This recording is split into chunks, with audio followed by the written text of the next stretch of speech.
actually live. We're actually doing this. Welcome, everybody.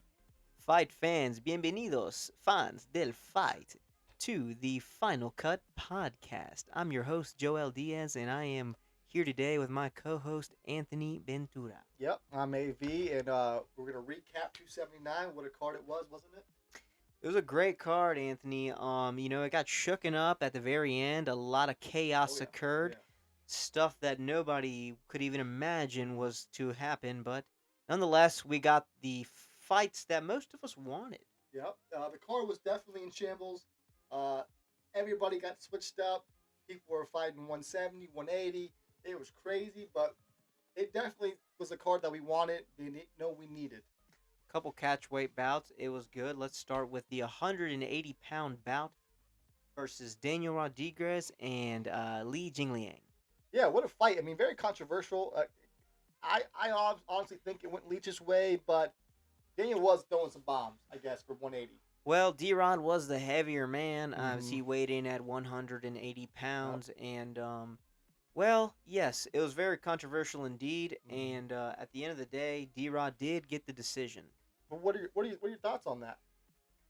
Well, I know that a lot of other fighters had vouched for Leach, saying Leach had should have gotten the nod, but it went to the judges' scorecards. That's what they always say. Don't leave it in the hands of the That's judges. true. That's true. And let's be honest, dude. Leach almost saved the card. I mean, he's the only one that didn't fight a fighter at his weight, and to produce what he produced in that fight was amazing. I mean, don't forget, D. Rod was throwing bombs. He was actually hitting Leach, and he was still there. He was putting the pressure on him. And honestly, in my opinion, I think Leach would have won. But I mean, like I said, judges are judges. They're gonna do what they do, and but what a fight, man! It was crazy. Leach is still the man for that. I hope he got a huge bag for that because he definitely deserved it. And Yeah, props well, to D Rod too, though. yeah. Props to D-Rod for everybody that stepped up on short notice to take on a new opponent, someone they weren't training for in particular. Yeah, I mean Leach, a veteran, he's always ready to fight. He came in, to perform as well as D-Rod, and well, the judges gave it to D-Rod, so Yep. that's just the story. But where do we go from here? I mean, Yeah. we have D-Rod, who's rumored to be taking on number 13 Neil Magny Steel on hands. October 15th in at UFC Vegas 62. Number 14 D-Rod versus number 13 Neil Magny. So that's a fight that kind of came out of nowhere, but that's the fight we have now. Yeah, I mean, D Rod wasn't ranked in welterweight, and now after that win after Leach, he's 14 with Leach. So this is him climbing back the ranks at age 35, and we'll kind of see where he goes from here. But that is an interesting fight because they're both stand-up fighters, so that'll be a really fun fight. Very curious to see that one. Curious to see that one. Gonna be a good fight, but where do you go with Leach? Where's Leach do? I mean, I think he's on a what, one loss streak now because he beat somebody like 3 months ago. I can't remember who, but what do we do with Leach? What do we do with him? What do we do with Leach? I mean, I think Leach, again, he's a veteran. He's about 35, 36 years old. So you pretty much can put him in there with anybody in the top 15, Yeah, maybe somebody ranked a little lower, an up-and-comer. yeah, The Leach's game. He's ready to fight. yeah. He's here to fight, and, he's ready for whatever the UFC throws at him. He's been pretty good at accepting, any challenge, and, he's a company man. He's a gamer. So Oh yeah. he loves to fight, so he'll be ready. Also a chef too. If you didn't know that, I mean, And he's a great he's chef. a crazy We saw cook. the footage on UFC Embedded. This guy can cook Cook. Yep. some authentic Chinese cuisine. So, yeah, he's maybe that's going to be a career for him post MMA. Yeah. Well, it might be. And these Chinese people, they know how to cook. I tell you that right now. But let's talk about Hamzat. Hamzat missed weight, right, by 8 pounds, fighting Kevin Holland, which he had some beef before the fight. That's why the press conference was canceled, which is the first time in history, Dana White said, and I can't remember any time recently they did that. So, talk to me about Kevin Holland and Hamzat Chimaev. I mean, that's Yeah, man, there was a lot of drama leading up to the whole press conference and the embedded footage that we were able to get. Yeah, Hamzat versus Kevin Holland that came out of nowhere. Obviously, a lot of beef. They've had some altercations, even hmm leading back to the past year. They've had out hmm altercations. Well, hey, Trailblazer, props to him for taking the fight on short notice. Obviously, Hamzat's a wrestler who's And Kevin has had a lot of trouble with wrestlers in the Mm-hmm. past. Derek Brunson comes to mind, Martin Vittori as Yep. well. Mm-hmm. But I mean, hey, Kevin's a gamer again. 5-0 in 2020. At one point ranked in the Impressive. top 10 at middleweight. So very impressive victory for Hamzat. Although we have to give credit to Kevin. I mean, he took the fight on short notice and was not prepared for the type of opponent, the type of adversity, the type of challenge that a Hamzat Chimaev brings. Yeah. I mean, Kevin Holland was already put on his card late to fight D-Rod, who's a stand-up striker, and so he wasn't really prepared to fight at all. That's why it was a catch weight of 180. Luckily for us, Chimaev came in at 178.5, so it kind of just worked out for Chimaev and Kevin Holland. But here's the thing: Chimaev is it takes a lot to do that to Kevin Holland.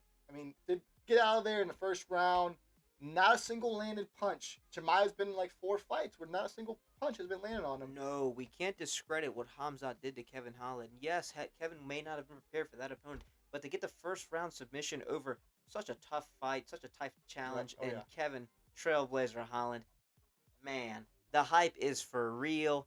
Everybody, it's time to buy stock in Hamzat Oh yeah. Boris Oh yeah. Oh yeah. Chimaev. Oh yeah. This guy's the real deal. The wrestling, the storm that he brings when he enters Yep. into the octagon. It's almost like he has that Conor McGregor like aura. Uh-huh. Like he just it's almost like his opponents are already going in there and knowing that he's going to be just on another Yep. level at Yep. times because the amount of pressure that he brings and the pace that he can fight at in those opening rounds. Mm-hmm. Well, now the question is, where do you put Hamza? Do you put him at 170, 185? I mean, there's a lot of controversy there. I mean, yes, he lost. Yes, he went into the fight 8 pounds over. From reports, he said he stopped weight cut at 4 a.m. So I'm not sure what he weighed at 4 a.m. because we all know when you weight cut, and if he stopped at 4 o'clock, he might have gained a few pounds between the time he stopped weight cut and the weight and the where he got weight into weight at 178. We're not sure what that weight was. I wish we knew, but we don't. So it's curious if he stays at 170 or if he goes to 185. Dana has been talking about it recently. They're not sure. They had a beef about it. Dana's asking Hamza what he wants to do. Where do you see Hamza? Do you see him on 170 fighting whoever is up on the list, or do you see him going 185 and you fighting Paulo Costa? There's a lot of beef there from recently, so it's kind of up in the air right now. Well, to answer that question, there's a lot of uncertainty when it comes to Hamzat Oh yeah. Chimaev. But where I would like to see him, honestly, if he can make the weight, I would like to see him at 170. I think that would be great for his Yeah. Oh legacy. yeah. I think he can pursue champ status. He's that type of athlete. Yep. He's that type of prospect. If he can make the weight, a fight with Colby Covington makes sense. Yep. He did call him out on Twitter. We would only hope as fight fans that that fight could come to fruition because wow, what a fight that could be. That could be one of those rare non-title pay-per-view main events that we've Mm. seen with Masvidal Diaz versus McGregor, those types of fights in the Yep. past, and even the Diaz Shemaev card that main event that we got robbed of. Those types of fights that are bigger than the title itself, that are worthy of a UFC pay-per-view main event. Shemaev versus Covington, I think that fits that bill.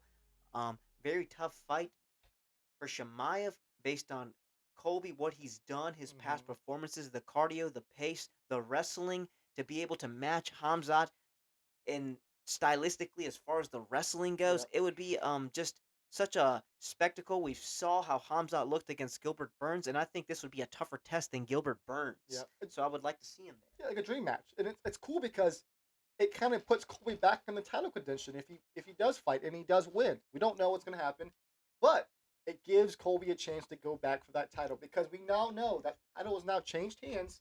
It's in Leon Edwards' hands. But come March, that'll be settled again in Usman versus Edwards 3. But that is a good way to make a statement on the next challenger for the title. And I think, like you said, that's a dream fight. We love to see that fight. And I think that fight makes a lot of sense. Well, it makes a lot of sense, and that would definitely be a title eliminator. The winner of that would be, Mm-hmm. and without a doubt, the number one contender for the undisputed championship at 170. And Yep. yes, to face the winner of Leon Edwards versus Kamaru Usman. And Mm-hmm. What a fight, what a main event that's going to be. Yep. We're hoping we get that in March, like you were saying. But yeah, I mean, also if Hamza does choose the 185 route, that could be. There's a lot of opportunities there. I know his Hmm. best friend Darren Till is also in that weight class, but a fight with Paulo Costa makes a lot of sense Yep. as well with all the back and forth that they've had on Yep. social media, and Paulo coming off a victory of the veteran Luke Rockhold himself, former middleweight champion Yep. Luke Yep. Rockhold, and so it would all make sense for them to be Hmm. able to have a matchup together. And again, another great high profile match that would be great for a co-main event or even a pay-per-view main event spot or fight night main event. Yeah. Oh yeah. And then we got to talk about Kevin Holland too. I mean, supposedly he's retiring. We're not sure if that's what the UFC. That's what news says. Like I'm not the news, but they're saying he retired. But what a career he had. I mean, in 2020 he had a 5-win streak. No one's ever done that. And what are your thoughts about Kevin Holland? I mean, I kind of want to see him fight some more. I mean, such a good fighter. Only 30, I think. And it's crazy to see that he's retiring. I can't believe it, but I guess we'll see as time comes. Well, Kevin Holland is just a fan favorite in my eyes. Oh yeah. He's just a lot of charisma. The back and forth in the octagon when Hmm. he's talking at his opponents, he's laughing. He It's looks like he's it's having a incredible. good time in there. This guy loves to fight, and we would love to see him return to the octagon. Yep. And we hope that the rumors are not true. Yep. There's a rumor out there that he was removed from the UFC roster. Whether that's true or not, that may just be speculation. But Kevin Holland, I mean, such a promising career still ahead of him. If he chooses to retire, hey, he made his money, 5 wins in a Yep. row. I'm sure he got paid for that short notice fight Oh against yeah. Hamzat Hmm. Chimaev as well. But yes, Kevin, if you're listening, we would love to see you in the octagon again, man. Or Come on, anywhere, anywhere. come on, Just fighting again. Trailblazer, you are the goat. Trailblazer. You were a real problem at 170. Come on, let's not forget that he had 2 wins at 170 before he took the Hamzat fight, dropping down in weight. Wins over Cowboy Alex Oliveira and Tim Memes. Hmm. Um, come on, Yep. Kevin. You got a shot at 170, You're a man. And fighter, let's be dog. honest, Hamzat, as great as he is, how many fights would he have at 170 left? Two, three, maybe at the most. This Hmm. guy's a 185er. Come on. Yeah. Okay, well let's get to the main event, the card that the fight that we all loved. Even though we all wanted to go into Hamza versus Diaz, we didn't get that, but we got Ferguson versus Diaz, and that is a dream fight, legacy fight, and it was incredible. It was 4 rounds of carnage, like Tony said. And give me your initial thoughts on the Ferguson versus Diaz. Well, it came out of nowhere, man, but what a Yep. super fight it was. The fans were behind it from the moment it got announced. Yep. Dana White, Sean Shelby, all the UFC team being able to fix this card to get it together after the weight cut controversy. But yeah, it was awesome. I mean, obviously two veterans of the fight Yep. game. Yes, closing out their careers, two Ultimate Fighter winners. Yep. Yep. Alumni. So very much a veteran fight. Perennial contenders of the lightweight division. We got Tony Ferguson versus Nate Diaz, and Nate, of course, winning with the guillotine choke Yep. in the fourth round. Nate 11 submissions off his back, I believe, in the UFC. I think that's It's crazy. that's tied for second maybe, with only Charles Oliveira having more, of course. But yeah, I mean, hey, what a way for Nate Diaz to close out his octagon career. Mm. Nate, we love you. We don't know what you're doing next. Um, we're still interested, no matter what you do, whether it's boxing or whether it's returning to the octagon. But I mean, you're 37 years old. You've been in the fight game. I think you won the Ultimate Fighter at 22 years old. It's been such a long, Yep. historic career. Nate, you are the man. We would love to see you back in any fashion in any other sport. We'll be watching. Such a big draw, such star power there. Stockton's own, the one and Mm. only Nathan Diaz.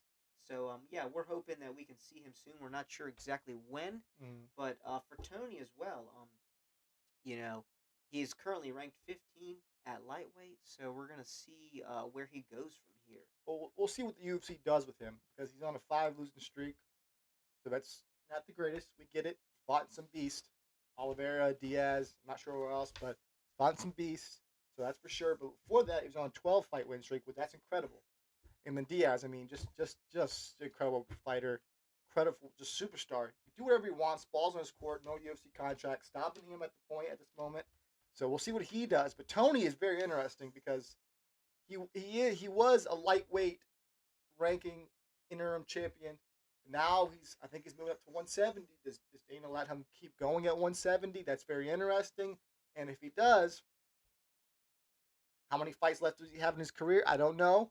What a veteran. And what's cool about the fight between Nate and Tony, they're stylistically so unorthodox. And what's cool about that fight is you saw that in that fight. Nate was kind of going, kind of playing with him, and so was Tony. He was kind of trying to ankle pick him and stuff. And it was a really fun, entertaining fight and legacy fight, like I said earlier. But man, I can't believe that Tony's coach told him to get to the ground, and the moment he went to the ground, he got caught and he got submitted. And it's crazy because Nate got submission around 209 in the fourth round.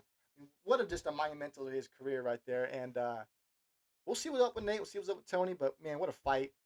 Such a good fight. And if you were there, you were entertained for sure.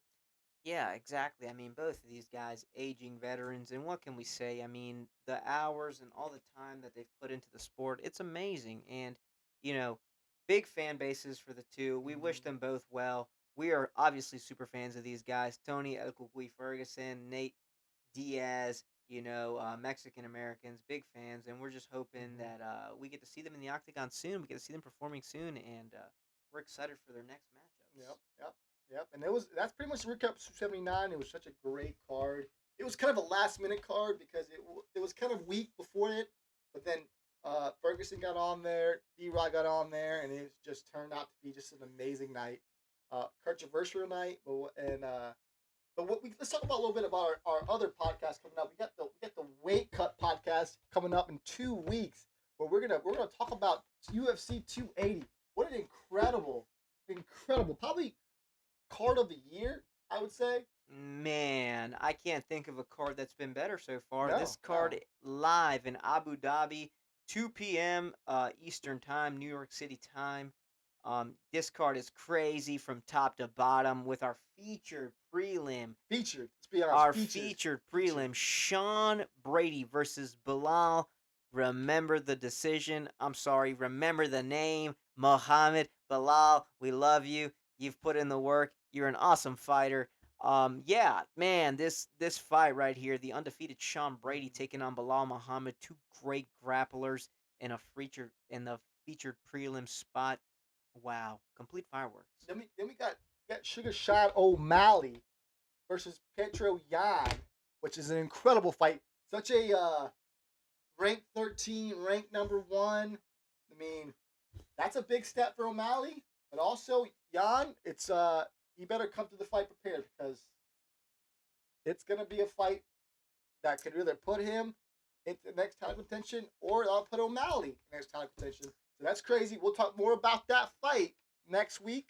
And then we got who else we got after that? The main co-main Who event. else we got after that? We got TJ Killishaw versus Aljo, the Funkmaster Sterling, the UFC World Bantamweight Championship on the line. Mm-hmm. Obviously, Aljo with a successful title defense over the guy you were just speaking of, Piotr Jan, coming back and redeeming himself after the controversial Yep, DQ yep. victory Can't over forget that. Piotr Jan Can't forget that. previously. And TJ Dillashaw coming off the split decision victory over Corey Yep. Sandhagen last Great year, fight. Great the fight. Sandman, in the fight night main event spot. TJ actually tore his ACL in the first round of the fight, I believe, and still was able to walk away with the split decision. Mm-hmm. Big fight. TJ, he's a veteran. He's what is it? This will be his sixth time fighting for the UFC bantamweight title with two prior championships and three successful title defenses. Although I believe the last one he did fail the drug test a couple months later. Yep. He got popped for EPO, leading to the fan base calling him Pillishaw, which is just kind of a play on words to his actual Name. nickname, Yep. Yeah. Killishaw. It's just funny. It's But funny. It's hey, funny. TJ, you're obviously a super athlete, great fighter. 37 years old. This might be his last chance at becoming a three-time UFC bantamweight champion. But obviously, just a great fight for Mm-hmm. Aljo to be in this spot as well. And we'll talk more about that because that fight is very interesting. Different styles. But like I said, we'll talk about it at the weight cut next in a couple weeks from now. But we have the main event. The main event's very interesting. Oh, the main event. We could talk about this for Days, for days. days if we wanted to. Obviously, we got do Bronx, which means from the ghetto in Portuguese. Charles Oliveira. He got that nickname because the people in Brazil would see him coming to the gym to go train, and they would say, "There goes Du Bronx," Yep, saying he yep, is from yep. the ghetto because he's obviously born in much poverty in Brazil, but obviously nonetheless he's a great fighter. Hmm. Charles Du Bronx, most submissions, most finishes in UFC history, and Undefeated in what's he riding in last 11 fights. 11 fight win streak, wins over Kevin the Motown Phenom Lee, Tony El Kukui Ferguson, my guy Iron Michael Chandler, Justin Gaethje, the human highlight Hmm. reel, and Dustin Poirier, the Diamond himself. I don't think there's anybody in UFC history that has a 5 fight win streak as impressive Yep, as yep, Charles yep, Oliveira. yep. Just look at his last 5 opponents, the level of competition that he has faced. He has proven Hmm. himself to be the number one guy since Khabib left at 155 pounds. But look who he's facing. Yeah. Russia's own, Khabib's protege, Islam Mahashkev. Well, we know he's been on a terror of his own. A little unproven as far as top 5 contenders Hmm. go, but hey, let's look at his victories. He beat Drew Dober. He beat Bobby Green. He beat Dan the Hangman Yep, Hooker, yep, who's a perennial contender in his own. yep. So Islam Mahashkev, um, his head coach will tell you the reason why he hasn't fought anybody ranked as high is because everybody's been avoiding that fight. Dodges So for if sure. that narrative is true, then hey, Islam, we know he's good, and we know he's definitely a legit top 5 UFC lightweight talent. But we're gonna find out if he's the best in the world when he faces Charles Du Bronx Oliveira. Yep, and that's like I said, interesting fight because Islam hasn't really fought anybody in the top 10, but 1, 2, and 3 got knocked down by Charles. Like I said, we'll talk more about that in the upcoming weeks on the Weight Cut podcast. But hey, join us. We'll be here, and we're gonna tell you all our thoughts about it. And we are so excited to to bring this new Weight Cut podcast to you guys. We're super ready for it, and we're gonna see y'all later. And yeah, Yeah, I mean that was just our recap of UFC 279 and a preview of mm, UFC 280. Thank you everybody for listening, and we 280, hope everybody 280, has 280. a good week coming up. And be ready for UFC 280 because that content is coming soon.